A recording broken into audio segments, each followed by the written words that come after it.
புதிய உறவுகள். எங்க மெல்ல தயக்கத்துடன் ஆரம்பித்தாள் மீனா. என்ன? குரலிலும் பார்வையிலும் கோபத்தை தீயாய் கக்கியபடி திரும்பினான் ரமேஷ்.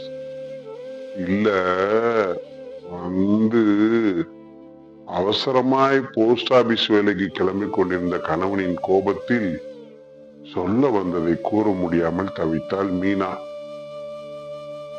என்னடி வந்து போய் சொல்ல வந்தத சீக்கிரம் சொல்லி தொலைய.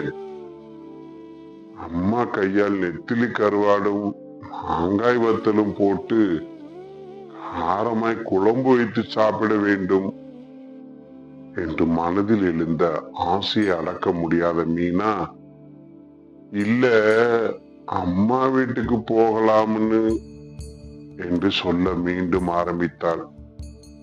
மீன் குழம்பு ஆசை வந்துட்டதாக்கும். மீனா, அம்மா வீடு அத்தா வீடுன்னு போகிற ஆசையை விட்டுடு. என் மானமே போகுது.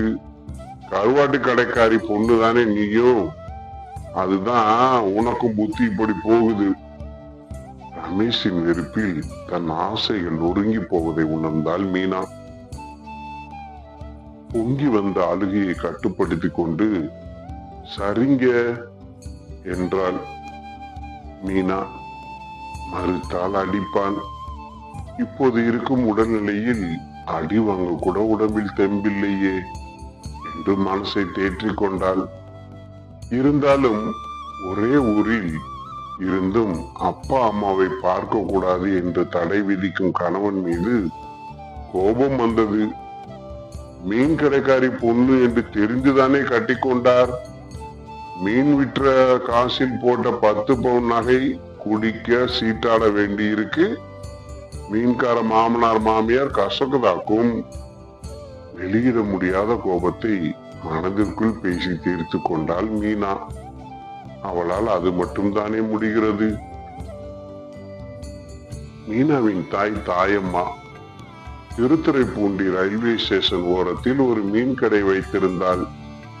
அவள் கணவன் வீரையன் இரவே சைக்கிளில் நாகூர் வேளாங்கண்ணி வரை போய் மீன் வாங்கி வருவான்.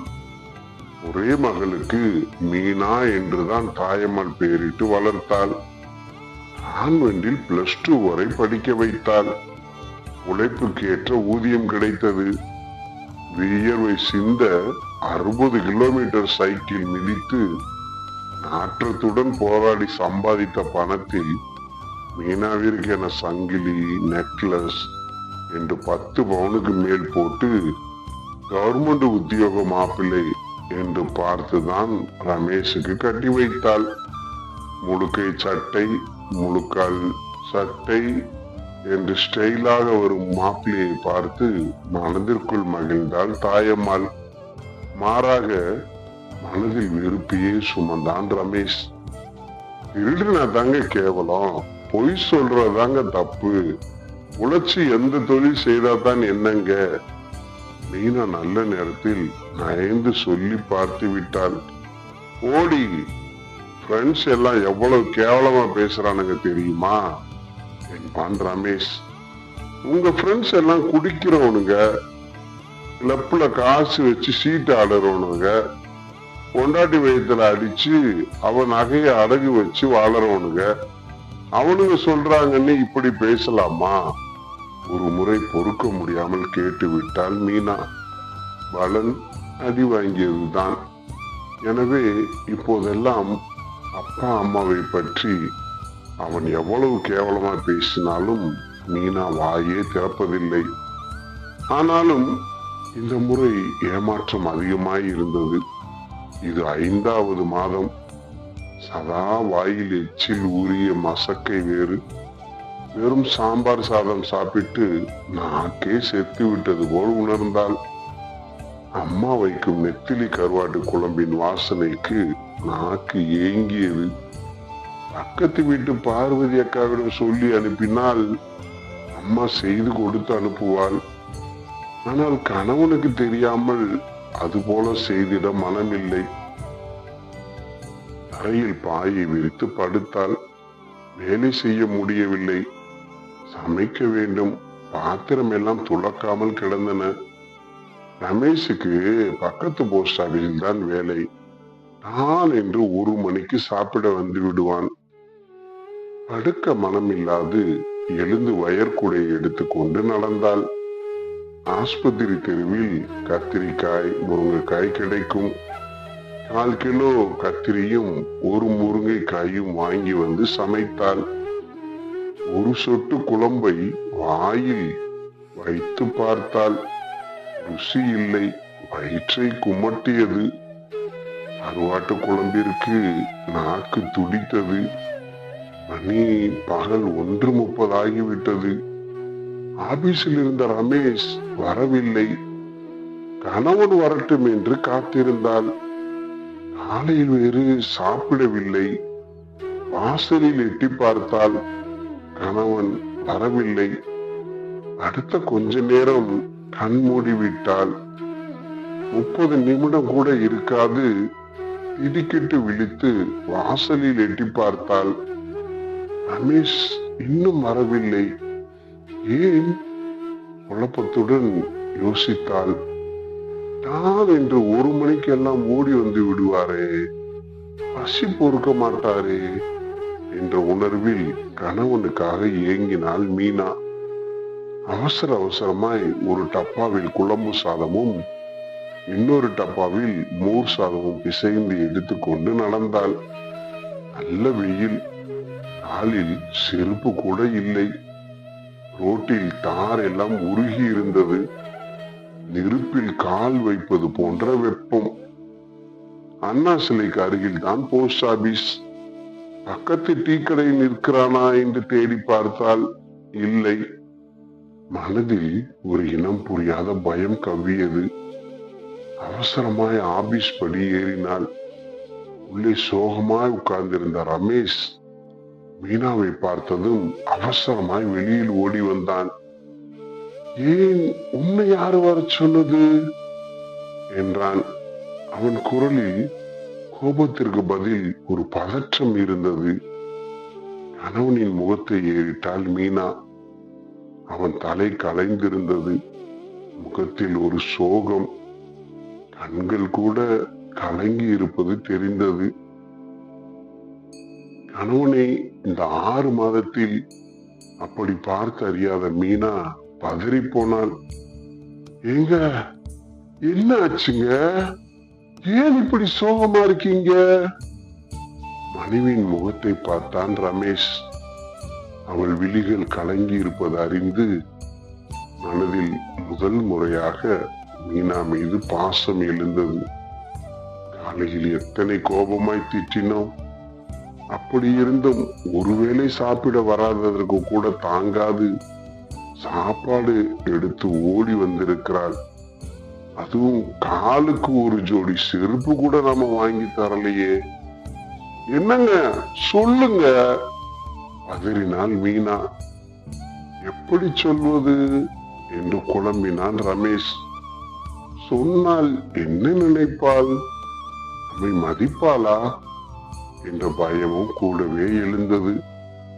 எப்படியும் தெரியத்தானே போகிறது என்று சமாதானம் செய்து கொண்டு, மீனா, என்ன மன்னிச்சிடுமா என்றான் ரமேஷ்.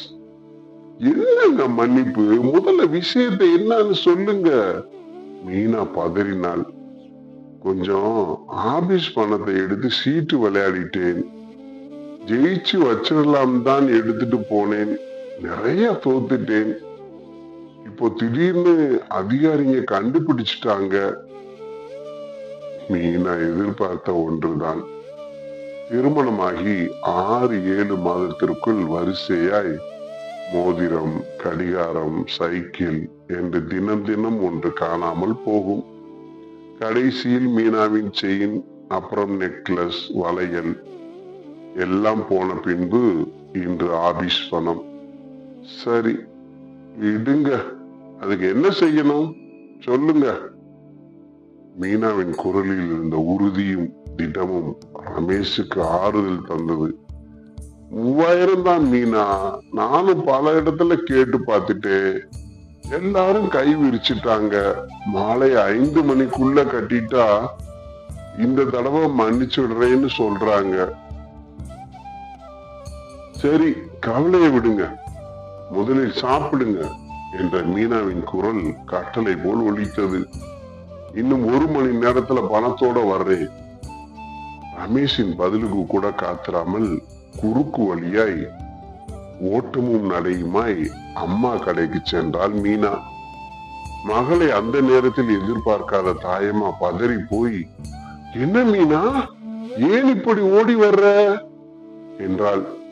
அம்மா, எனக்கு அவசரமா 3000 ரூபாய் பணம் வேணும். சீக்கிரம் உன் செயினை செட்டியார்கிட்ட அடகு வச்சு வாங்கிட்டு வா. ஏன் மீனா, உன் புருஷன் சீட்டாடி தோற்கவா? இல்லம்மா, ஆபீஸ்ல அவருக்கு ப்ரொமோஷன் கிடைக்கும் போல இருக்கு. இன்றைக்கு 3000 டெபாசிட் கட்டணும். அந்த நிமிடத்தில் தோன்றிய பொய்யை மீனா கூறினாள். மாப்பிள்ளைக்கு ப்ரொமோஷன் என்றதும் தாயம்மா, சரி மீனா, 1 நிமிஷம் இரு என்றபடி கழுத்தில் கிடந்த செயினை கலற்றி தாளில் மடித்து கொண்டே நடந்தவள் அடுத்த 10வது நிமிடம் பணத்துடன் ஓடி வந்தாள். அம்மா, இது கடன் தான், சீக்கிரம் தீர்த்திடுறேன். மகள் மீனாவின் பதிலில் மனம் நெகிழ்ந்து போன தாயம்மா, உன்னை விட்ட எனக்கு வேற யாரு இருக்கா மீனா, உனக்கு செய்யறதுதானே என் கடமை என்று தாயம்மாவும் மனம் நெகிழ்ந்தாள். எங்கே அழுகை வந்து விடுமோ என்ற பயத்தில் வர்றேன் என்று சொல்லிக் கொள்ள கூட முடியாது அவசரமாய் திரும்பினாள் மீனா. இந்தாங்க, முதலில் போய் ஆபீஸ் பணத்தை கட்டிட்டு வாங்க என்றபடி மீனா பணத்தை நீட்ட நடுங்கும் கைகளுடன் அதை வாங்கினான் ரமேஷ். எங்கே பணம் வாங்கி இருப்பாள் என்பது கூறாமலே அவனுக்கு புரிந்தது. மீனை விற்ற காசுதான் தன் மானத்தை காக்க போகிறது என்று மனதில் ஒரு நொடியில் உதித்த எண்ணத்தின் பிரதிபலிப்பாய் நன்றியுடன் மீனாவை பார்த்தான். போங்க, சீக்கிரம் பணத்தை கட்டிட்டு வாங்க. மீனா மறுபடியும் கெஞ்சுவது போல் கேட்க பணத்துடன் புறப்பட்டான் ரமேஷ். மறுநாள் காலை, மீனா, சீக்கிரம் கிளம்பு மீனா. ரமேஷின் குரலில் என்றுமில்லாத மகிழ்ச்சி கலந்திருந்தது. எங்கே, சினிமாவிற்கா? புரியாது மீனா குழப்பத்துடன் கேட்டாள். இல்ல, போய் மாமா மாமியை பார்த்துட்டு வந்துடலாம் என்றான் ரமேஷ். முதலாய் தன் அம்மா அப்பாவை மாமா மாமி என்று கணவன் வாய் நிறைய அழைத்ததில் மனம் குளிர்ந்தாள் மீனா. அம்மா கையால் சாப்பிட போகும் கருவாட்டு குழம்பிற்கு இப்போதே நாக்கில் எச்சில் ஊறியது. தொடர்ந்து இது போன்ற கதைகளை கேட்பதற்கு நம் தமிழ் நம்பர் 1 ஸ்டோரிஸ் சேனலை சப்ஸ்கிரைப் செய்ய மறக்காதீர்கள் நண்பர்களே. வணக்கம்.